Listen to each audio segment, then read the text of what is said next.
అందరికి నమస్కారం. నిజామాబాద్ ఇంతకుముందు ఒకసారి ఇక్కడ ఫిదా ఫంక్షన్ చేసాం. ఆ రోజు వర్షం పడి సరిగ్గా జరగలేదు. సో మొన్న అనిల్ రావిపూడి సార్ నిజామాబాద్లో ఫంక్షన్ చేద్దాం అన్నాడు. నేనేమో గేమ్ చేంజర్ అని మొత్తం దేశం అంతా తిరుగుతున్నాను. సో అనిల్, శిరీష్ గారు, వెంకటేష్ గారు ఈ సినిమాని వాళ్ళ భుజాల మీద వేసుకొని 72 రోజుల్లో ఫినిష్ చేశారు ఇంత పెద్ద సినిమాని. సో నిజామాబాద్లో ఈవెంట్ అనుకున్నప్పుడు తప్పకుండా ప్లాన్ చేద్దామని మా సుధాకర్కి వీళ్ళకి అప్పచెప్తే ఇమీడియట్గా ఇది ఈవెంట్ ఇక్కడ ఆర్గనైజ్ చేశారు. ఫస్ట్ టైం నాకు తెలిసి నిజామాబాద్లో ఫుల్ ప్లేడ్జ్ ఒక సినిమా ఈవెంట్ జరగడం. దానికి Sudhakar and police department and collector గారికి అందరికీ ఇంత తక్కువ టైంలో మాకు ఇవన్నీ ఇలా చేసి పెట్టినందుకు మీ అందరికీ పేరు పేరున ధన్యవాదాలు. నిజామాబాద్ అంటే ఎప్పుడో చిన్నప్పటికి వెళ్ళిపోవాలి. ఇక్కడ పిక్చర్ ప్యాలెస్లో, విజయ్ థియేటర్లో, లలితామహల్లో, రాజారాజేంద్ర థియేటర్లో, నటరాజ్ థియేటర్లో రూపాయి చారణ టికెట్లో సైకిల్ మీద వెళ్ళి నేను శిరీష్ సినిమాలు చూసేవాళ్ళం 1980sలో. అలా సినిమాల మీద ఇష్టం పెరిగి సినిమా ఫీల్డ్లోకి వస్తామని కూడా మాకు తెలియదు, కానీ ఆ ఇష్టం ప్రతి సినిమాలు చూడాలని. ఇక్కడ నాగేశ్వరరావు ఉన్నారు, పిక్చర్ ప్యాలెస్లో మాకు రూపాయి చారణ టికెట్ ఇచ్చి కూర్చోబెట్టేవాడు. తర్వాత లలితామాల్ థియేటర్లో రూపాయిన్నర టికెట్ వెనకాల లైన్ ఉండేది. అప్పుడు మా దగ్గర 5 రూపాయలు తీసుకొని వస్తే సినిమా చూసిపోవాలి ఇద్దరం. మధ్య ఇంటర్వెల్లో 50 పైసలు పెట్టి పాప్కార్న్ కొనుక్కోవాలి 5 రూపీస్లో. చాలా సినిమాలు చూస్తూ ఎదుగుతూ ఈరోజు అదే నిజామాబాద్లో మా 58వ సినిమా ఈవెంట్ చేయడం అనేది చాలా గర్వంగా ఉంది. దానికి చాలామంది దర్శకులు, చాలామంది హీరోలు హోల్ ఎంతో సపోర్ట్ చేస్తే మేము ఈరోజు ఈ పొజిషన్లో ఉన్నాము. సో ఈరోజు ఈ సంక్రాంతికి వస్తున్నాం. ముందు దర్శకుడు అనిల్ రావిపూడి గురించే మాట్లాడాలి. అనిల్ రావిపూడి ఒకసారి మా సినిమాకి వంశీ పైడిపల్లి దగ్గర రైటర్గా వచ్చి వెళ్ళాడు ఒక సినిమాకి. తర్వాత పటాసన్ సినిమా తీసినప్పుడు ఆ సినిమా డబుల్ పాజిటివ్ నాకు చూపించడానికి ఎన్టీఆర్ ఆర్ట్స్ హరి సినిమా చూపించాడు. సినిమా నచ్చి ఆ సినిమా మొత్తం ఆంధ్రప్రదేశ్, తెలంగాణ రైట్స్ తీసుకున్నాం. అప్పుడు మా పరిచయం ఏర్పడింది. ఆ పరిచయం కాస్త ఇప్పుడు 8 సినిమాల్లో 6 సినిమాలు ఈ బ్యానర్లోనే చేసి ఈ బ్యానర్కి ఈరోజు ఒక పిల్లర్ డైరెక్టర్ లాగా నిలబడ్డాడు. అంటే ఒక ఎమోషనల్గా ఒక సినిమాకి మేము ఎలా ఆలోచిస్తామనేది ఆలోచిస్తూ అనిల్ మాతో ఒక జర్నీ పెడుతూ ఒక మామూలు కుటుంబంలో నుంచి, వాళ్ళ ఫాదర్ ఇక్కడ ఉన్నారు, రండి సార్, వీళ్ళ నాన్న ఆర్టీసీ డ్రైవర్. అంటే ఇవన్నీ నా గురించి కానీ, ఇందాక శిరీష్ గురించి కానీ, అనిల్ గురించి కానీ ఎందుకు చెప్తున్నామంటే ఒక మామూలు స్థాయి నుంచి మేము ఈరోజు ఈ స్థాయికి వచ్చాం సినిమా వల్ల. వాళ్ళ ఫాదర్ ఆర్టీసీ డ్రైవర్. సినిమా పైన ఇంట్రెస్ట్తో అనిల్ హైదరాబాద్కి వచ్చిన తర్వాత రైటర్ కాస్త డైరెక్టర్ అయ్యి ఈరోజు ఒక తెలుగు ఫిలిం ఇండస్ట్రీలో ఒక టాప్ డైరెక్టర్గా, వన్ ఆఫ్ ద టాప్ డైరెక్టర్గా నిలబడ్డాడు. ప్రతి సినిమా దాన్ని ఎలా సక్సెస్ చేయాలి దానికోసమే 24 గంటలు అందరికీ, ఒక హీరోకి కానీ, హీరోయిన్స్ కానీ, యాక్టర్స్ కానీ ఆయనే యాక్టింగ్ చేసి చూపిస్తాడు. ప్రతి సినిమాకి మ్యూజిక్, ఆల్ టెక్నీషియన్స్తో పని చేయించుకుంటాడు. Anil, thank you very much. So ఈ సంస్థకి ఈరోజుకు వన్ ఆఫ్ ద పిల్లర్ అయినందుకు thank you very much. And ఈ సినిమాలో ఒక బ్లాక్ బస్టర్ పొంగల్ అని రాపిచ్చావు. నువ్వు ఎందుకు రాయించావో నాకు తెలియదు. ఎస్, ఈ సంవత్సరము మా సంస్థకి blockbuster Pongal year. First time ఒక పాన్ ఇండియా సినిమా గేమ్ చేంజర్ రెడీ అయింది. జనవరి 10th రిలీజ్ అవ్వటానికి. ఇంకొక పక్కన మా కాంబినేషన్లో వస్తున్న ఈ సినిమా అండ్ విక్టరీ వెంకటేష్ గారు సీతమ్మ వాకిట్లో సిరిమల్ల చెట్టు, F2, F3 ఇలా మా బ్యానర్లో అన్ని సూపర్ హిట్ సినిమాలు చేసి మళ్ళీ కాంబినేషన్లో వస్తున్న సినిమా సంక్రాంతికి వస్తున్నాం ఒక పక్కన. ఈ 2 సినిమాలు, అలాగే డాకు మహారాజ్, అది కూడా నైజాం డిస్ట్రిబ్యూషన్ మేమే చేస్తున్నాం. అందుకే బ్లాక్ బస్టర్ పొంగల్. నువ్వు రాయించావు పాట, ఆ పాట మా కోసమే రాయించినట్టు, ఆ పదాన్ని మా కోసమే రాయించినట్టు రాయించావు. Anil, thank you very much. So డెఫినెట్గా ఈ సంక్రాంతి, ఈ పొంగల్ మాకు ఒక స్పెషల్.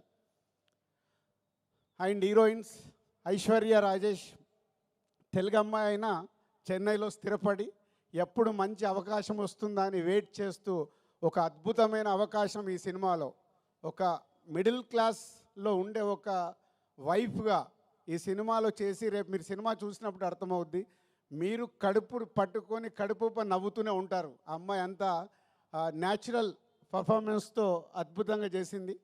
పోతే ఐశ్వర్య రాజేష్ గారి గురించి ఒక మాట చెప్పాలి. ఈ మధ్య ఒక డైరెక్టర్ నాకు కథ చెప్పాడు, మన ఇట్లా కజిన్స్ మీద, ఒక అమ్మాయి ముగ్గురు అబ్బాయిల కజిన్స్ కథ, క్రాంతి మాధవ్. సో చెప్తే, సరే నేను ఐశ్వర్య రాజేష్ గారిని అనుకుంటున్నాను, ముగ్గురు ఇలా అబ్బాయిలు కావాలి అని అంటే, అప్పుడు చెప్పాను, ఇప్పుడు అలాంటి సినిమాలకు ప్రేక్షకులు ఓటీటీలో చూడటానికి రెడీ అయ్యారు, థియేటర్కి ఎలా వస్తారయ్యా, నువ్వు ఆగు అని ఆపాను. అప్పుడే ఈ అవకాశం వచ్చింది తనకి. అనిల్ చెప్పగానే ఇమ్మీడియట్లీ ఈ సినిమాకి పెట్టాం. ఆ కథ మళ్ళీ చెయ్యాలని హోల్డ్ చేసి పెట్టుకున్నాం. సో అది కాంపన్సేషన్ అయింది నీకు. సో ఈ సినిమా ద్వారా డెఫినెట్గా నీ కోరిక తెలుగు ప్రేక్షకుల గుండెల్లో నిలబడిపోతుంది. అంత అద్భుతంగా చేసావు. అండ్ మీనాక్షి ఒక సైడు వైఫ్గా, ఎక్సలెంట్ వైఫ్ అయితే ఎక్స్ గర్ల్ ఫ్రెండ్, ఒక గ్లామరస్ క్యారెక్టర్, ఒక పోలీస్ క్యారెక్టర్ వేసి మీనాక్షి ఆల్రెడీ ఇందాక మీరు ఏవీలోనే డిఫరెంట్ క్యారెక్టర్లు చేసినట్టు చూసాం మనం. ఈ సినిమాలో కూడా తను అద్భుతంగా ఎక్స్ గర్ల్ ఫ్రెండ్గా ఎప్పుడు ఎక్సలెంట్ వైఫ్ను టీచ్ చేస్తూనే ఉంటుంది సినిమా అంతా. సో వాళ్ళ ముగ్గురు కాంబినేషన్లో త్రౌట్ ఫిలిం అద్భుతంగా తీర్చాడు దర్శకుడు అనిల్ రావిపూడి. అండ్ వెంకటేష్ గారు, రామానాయుడు గారు, అంటే మేము మాలాంటి వాళ్ళకి ఎందరికో నిర్మాతలకి ఇన్స్పిరేషన్ రామానాయుడు గారు. నేను సినిమా ఫీల్డ్లోకి వచ్చేటప్పుడు రామానాయుడు గారిని, ఇలాంటి టాప్ ప్రొడ్యూసర్స్, అంటే సినిమాలో ఇన్వాల్వ్ అయ్యి ఒక సినిమాని సూపర్ హిట్ చేసిన నిర్మాతలు ఎవరెవరు ఉన్నారని నేను చాలా అనాలిసిస్ చేసుకునేవాడిని, అంటే వాళ్ళ బాటలో నడవడానికి. అందులో మొదటి వ్యక్తి తెలుగు సినిమాలో రామానాయుడు గారు. మేము చూసిన వారు దాంట్లో ఒక నిర్మాతగా రామానాయుడు గారు చరిత్ర సృష్టించారు. ఇండియాలోనే టాప్ నంబర్ ఆఫ్ ఫిలిమ్స్ తీసిన నిర్మాతగా గిన్నీస్ బుక్లోకి ఎక్కారు. సో వారి తర్వాత వెంకటేష్ గారు సినిమా ఇండస్ట్రీలోకి హీరోగా వచ్చినప్పుడు మేము మా నర్సింగ్పల్లి, మా ఊర్లో ఉన్నాం. అదే ఇయర్ నాగార్జున గారు, వెంకటేష్ గారు ఇట్లా ఇద్దరు హీరోలు లాంచ్ అవుతున్నారని మేము స్వాతిలలో దీంట్లో చదువుకుంటూ మాట్లాడుకునేవాళ్ళం. మాట్లాడుతున్నప్పుడు ఎవరికి ఫ్యాన్ అవ్వాలి, నాకు ఎందుకో వెంకటేష్ గారి ఫోటో చూడగానే నేను వెంకటేష్ గారి ఫ్యాన్ అయ్యి ఫిక్స్ అయ్యాను. సో హైదరాబాద్ వెళ్ళాక కలియుగ పాండవులు ఫస్ట్ సినిమా రిలీజ్ అవుతే 1 వీక్ ముందు అడ్వాన్స్ బుకింగ్ టికెట్ తీసుకొని కలియుగ పాండవులు ఫస్ట్ షో చూసా. అలా నాకు తెలియకుండానే నేను సినిమా ఫీల్డ్లోకి వస్తానని కూడా నాకు తెలియదు అప్పుడు. కానీ వెంకటేష్ గారి ఫోటో చూసి నేను ఫ్యాన్ అయ్యి కంటిన్యూ అయ్యాను. సినిమా ఫీల్డ్లోకి వచ్చిన తర్వాత మళ్ళీ పవర్ స్టార్ పవన్ కళ్యాణ్ గారికి కనెక్ట్ అయ్యా. సో వారిద్దరు నా అభిమాన హీరోలు. సో రామానాయుడు గారి కుటుంబంలో నుంచి ప్రొడ్యూసర్ తనయుడుగా సినిమా ఇండస్ట్రీలోకి వచ్చి నేను 30 ఇయర్స్ అయింది. అందరి హీరోలతో పనిచేశాను. వెంకటేష్ గారు షూటింగ్లో ఉంటే ప్రొడ్యూసర్కి లొకేషన్లో ఉండాల్సిన అవసరం లేదు. ఆయననే డైరెక్టర్ని పిలుస్తాడు, తీ అంటాడు, అసలు పరిగెత్తిస్తారు. అనుకున్న టైంలో డబ్బు వేస్ట్ అవ్వడం వెంకటేష్ గారికి ఇష్టం ఉండదు. అది రామానాయుడు గారి దగ్గర ఉన్న క్వాలిటీ. సో అందుకే వెంకటేష్ గారితో సినిమా తీయటానికి ఎప్పుడు ప్రతి నిర్మాత రెడీగా ఉంటారు. దాంట్లో మేము ముందుంటాం. 4 సినిమాలు కంప్లీట్ అయినాయి. Thank you sir, thank you very much. ఈరోజు మా బ్యానర్లో 4 సినిమాలు చేసిన హీరో మీరు ఒకరే. 4 ఇంకెవరు రికార్డు బ్రేక్ కాలే, అందరు 3 దగ్గర ఆగారు. డైరెక్టర్ ఒకటే, డైరెక్టర్కి అప్పుడే చెప్పా, హీరోగా కూడా వెంకటేష్ గారే. 4 సినిమాలు బ్యానర్లో, అందరూ 2-3 సినిమాలు చేసిన హీరోస్ అందరు ఉన్నారు. Thank you sir. నిర్మాతని అంత ప్రేమగా అద్భుతంగా చూసుకునే హీరో మీరు. సో మీలాంటి వారు సినిమా ఇండస్ట్రీకి ఎంతో ముందుకెళ్ళటానికి, ముందు తరాలకు కూడా మీలాంటి వాళ్ళు ఎగ్జాంపుల్ అవుతారు. మిమ్మల్ని చూసి నెక్స్ట్ జనరేషన్ హీరోలు కూడా, నేను ఇందాక రామానాయుడు గారిని చూసి ఎలా అయితే నేర్చుకున్నానని చెప్తున్నానో, వెంకటేష్ గారిని చూసి నెక్స్ట్ జనరేషన్, యంగ్ జనరేషన్ వాళ్ళందరూ వాళ్ళు చేస్తుంది చూస్తే చాలా ఉపయోగం. సో మీలాంటి వారందరికీ thank you very much. And సంక్రాంతికి వస్తున్నాం. సినిమా ఈ కథ విషయంలో అనిల్ ఎప్పటి నుంచో నాకు 3 కథలు చెప్పాడు. అనిల్ గుర్తుందో లేదో, 3 డిఫరెంట్ స్టోరీస్. ఈ కథ నాకు ఫైనల్ చెప్పినప్పుడు ఆ 3 కథల్ని తీసుకొచ్చి ఈ స్టోరీలోనే పెట్టుకున్నాడు. అంటే మామూలుగా అయితే డిఫరెంట్గా ఆలోచించుకుంటే 3 ప్రాజెక్ట్స్ అవుతాయి. లేదు, ఈ సినిమాని సూపర్ హిట్ చెయ్యాలంటే అన్ని ఎఫర్ట్స్ తీసుకొచ్చి ఈ సినిమాలో పెట్టాడు. ఈ సినిమా గురించి నేను ఎంత ఎక్కువ మాట్లాడాల్సిన వచ్చినా మాట్లాడవచ్చు, ఎందుకంటే it's going to blockbuster hit. ఇది అనిల్తో నా జర్నీలో నేను ముందే చెప్పేస్తూ ఉంటాను. అనిల్కి నాకు అనిల్ ఇది హిట్ సినిమా, అనిల్ ఇది సూపర్ హిట్ సినిమా, ఇలా ఎప్పుడు నేను కొంచెం ఓపెన్గా మాట్లాడుతూ ఉంటాను. దాన్ని 90% అనిల్కు అర్థమవుద్ది, 10% అప్పుడప్పుడు ఏంటి రాజుగారు నాది కొంచెం తక్కువ చెప్తున్నానని కూడా అనుకుంటాడు.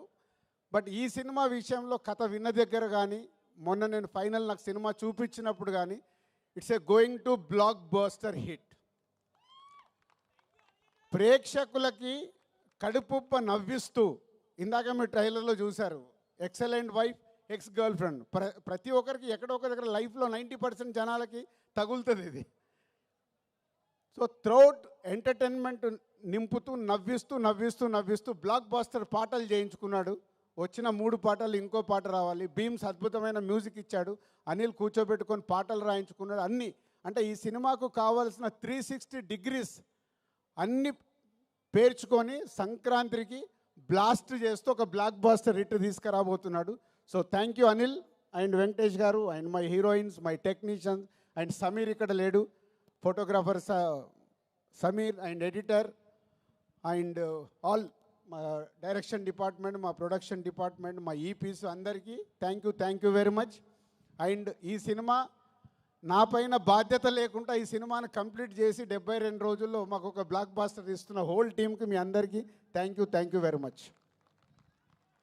Thank you so much Dil Raju garu. ఇలాంటి ఈవెంట్స్ మీరు మరెన్నో, అంటే మళ్ళీ సక్సెస్ మీట్కి మీరు రావాల్సిందిగా కోరుకుంటున్నాం. సరే, ఈ మధ్య మా శిరీష్ అండ్ ఫ్రెండ్స్తో రెగ్యులర్గా ఇందాక నేను చెప్పినా కదా దావత్కి వస్తున్నారు, నేను మిస్ అవుతున్నది.